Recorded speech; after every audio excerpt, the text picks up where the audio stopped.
മുഖ്യമന്ത്രി പിണറായി വിജയന്റെ നേതൃത്വത്തിൽ ചേരുന്ന തിരുവനന്തപുരം, കൊല്ലം, പത്തനംതിട്ട ജില്ലകളുടെ മേഖലാ അവലോകന യോഗം ഇന്ന് തിരുവനന്തപുരം ജിമ്മി ജോർജ് ഇൻഡോർ സ്റ്റേഡിയത്തിൽ ചേരുന്ന യോഗം രാവിലെ 10-ന് മുഖ്യമന്ത്രിയുടെ ആമുഖ പ്രസംഗത്തോടെ ആരംഭിക്കും.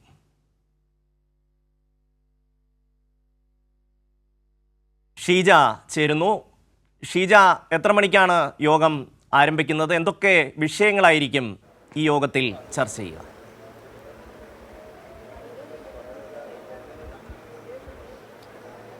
ഷമി, ഏതായാലും സർക്കാരിന്റെ, അതായത് രണ്ടാം പിണറായി സർക്കാരിന്റെ അഞ്ചാം വർഷത്തിലേക്ക് കടക്കുകയാണ്. അതിന്റെ ഭാഗമായിട്ടാണ് ഈ മേഖലാ അവലോകന യോഗങ്ങളൊക്കെ തീരുമാനിച്ചിരിക്കുന്നത്. അതിന്റെ ഭാഗമായി ഇപ്പോൾ തിരുവനന്തപുരം ജില്ലയിൽ ഇന്ന് തീരുമാനിച്ചിട്ടുള്ള മേഖലാ യോഗത്തിൽ പ്രധാനമായും തിരുവനന്തപുരം, കൊല്ലം, പത്തനംതിട്ട ജില്ലകളുടെ മേഖലാ അവലോകന യോഗമാണ് നടക്കുന്നത്. അതായത് സർക്കാരിന്റെ ഭരണ നേട്ടങ്ങൾ അത് ഏത് രീതിയിലാണ് ജനങ്ങളിലേക്ക് എത്തിയത് എന്നുള്ളത് കൃത്യമായ രീതിയിൽ തന്നെ വിലയിരുത്തുന്നതായിരിക്കും. അതിനൊപ്പം തന്നെ വികസന പ്രവർത്തനങ്ങളിൽ ഉള്ള പുരോഗതി അത് എത്രത്തോളമാണ് എന്നുള്ളതും വിലയിരുത്തുന്നതായിരിക്കും. ഏറ്റവും പ്രധാനപ്പെട്ട കാര്യം 3 ജില്ലകളിലെ സാഹചര്യമാണ് ഇന്നിപ്പോൾ പരിശോധിക്കുന്നത്.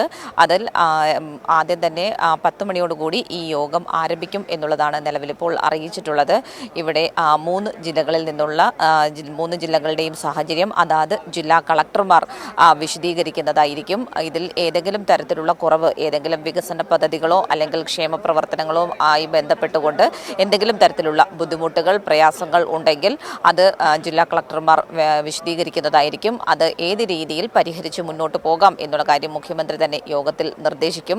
അതിനൊപ്പം തന്നെ എടുത്തു പറയേണ്ടത്, ഈ യോഗവുമായി ബന്ധപ്പെട്ടുകൊണ്ട് നിലവിൽ ഈ യോഗവുമായി ബന്ധപ്പെട്ടുകൊണ്ട് ഏതായാലും ഉദ്യോഗസ്ഥർ നിലവിൽ തീരുമാനിച്ചിരിക്കുന്നത് ഒന്ന് മുഖ്യമന്ത്രി, ചീഫ് സെക്രട്ടറി, അതോടൊപ്പം തന്നെ വകുപ്പ് മന്ത്രിമാർ, മറ്റൊന്ന് ജില്ലാ കളക്ടർമാർ, ബന്ധപ്പെട്ട ഉദ്യോഗസ്ഥർ എന്ന രീതിയിലാണ്. ഉദ്യോഗസ്ഥരെല്ലാവരും തന്നെ ഇതിനകം തന്നെ ഈ മേഖലാ യോഗം നടക്കുന്ന ജിമ്മി ജോർജ് ഇൻഡോർ സ്റ്റേഡിയത്തിലേക്ക് എത്തിക്കഴിഞ്ഞിട്ടുണ്ട്. അല്പസമയത്തിനകം തന്നെ മന്ത്രിമാർ എത്തുന്നതായിരിക്കും. 10 മണിയോടുകൂടി മുഖ്യമന്ത്രി എത്തിച്ചേരും. നിലവിലിപ്പോൾ മന്ത്രിസഭാ യോഗം നടക്കുകയാണ്. മന്ത്രിസഭാ യോഗം പൂർത്തിയാകുന്ന മുറയ്ക്ക് തന്നെ മുഖ്യമന്ത്രി മന്ത്രിമാരും ഈ യോഗത്തിലേക്ക് എത്തിച്ചേരുന്നതായിരിക്കും.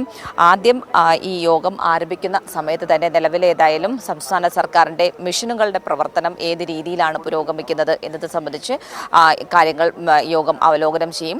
അതിനുശേഷമായിരിക്കും ജില്ലാതലത്തിലുള്ള ഓരോ ജില്ലകളുടെയും സാഹചര്യങ്ങളിലേക്ക് കടക്കുക. അത് ജില്ലാ കളക്ടർമാർ തന്നെ വിശദീകരിക്കും. ഉച്ചയ്ക്ക് ശേഷമാണ് നിലവിലേതായാലും ക്രമസമാധാനവുമായി ബന്ധപ്പെട്ടുള്ള വിഷയം ഈ അവലോകന യോഗം പരിഗണിക്കുക. അതിനു മുന്നോടിയായി ഏകദേശം 12:45 മുഖ്യമന്ത്രി ഈ യോഗത്തിൽ സംസാരിക്കും എന്നുള്ളതും ഇപ്പോൾ അറിയാൻ സാധിക്കുന്നുണ്ട്. ഏതായാലും കൃത്യം 10 മണിക്ക് തന്നെ മേഖലാ അവലോകന യോഗങ്ങൾ ആരംഭിക്കും. അതിൻ്റെ ഏറ്റവും പ്രധാനപ്പെട്ട ലക്ഷ്യമെന്ന് പറയുന്നത് നിലവിൽ സർക്കാർ പ്രഖ്യാപിച്ചിട്ടുള്ള പദ്ധതികൾ അത് വെറും പ്രഖ്യാപനങ്ങൾ മാത്രമല്ല, ആ പ്രഖ്യാപനങ്ങൾ എത്രത്തോളം നടപ്പായിട്ടുണ്ട്, ഇനി എന്തൊക്കെ തരത്തിലുള്ള നടപടികളാണ് അതിൽ സ്വീകരിക്കേണ്ടത് എന്നതടക്കമുള്ള കാര്യങ്ങൾ പരിശോധിച്ച് മുന്നോട്ട് പോകുക, ഉറപ്പാക്കി തന്നെ മുന്നോട്ട് പോകുക. അതാണ് ഈ മേഖലാ അവലോകന യോഗത്തിലൂടെ സർക്കാർ ലക്ഷ്യമിടുന്നത്. ഷമി, തീർച്ചയായും സംസ്ഥാനത്തെ വികസന പ്രവർത്തനങ്ങൾ മേഖലാ തലത്തിൽ അവലോകനം ചെയ്യുന്ന മുഖ്യമന്ത്രിയുടെ യോഗം ഇന്ന് തെക്കൻ മേഖലയിലാണ്. തിരുവനന്തപുരത്ത് മുഖ്യമന്ത്രി പങ്കെടുക്കുന്ന യോഗം 10 മണിയോടുകൂടി ആരംഭിക്കും. ഷീജയാണ് വിശദാംശങ്ങൾ നൽകിയത്.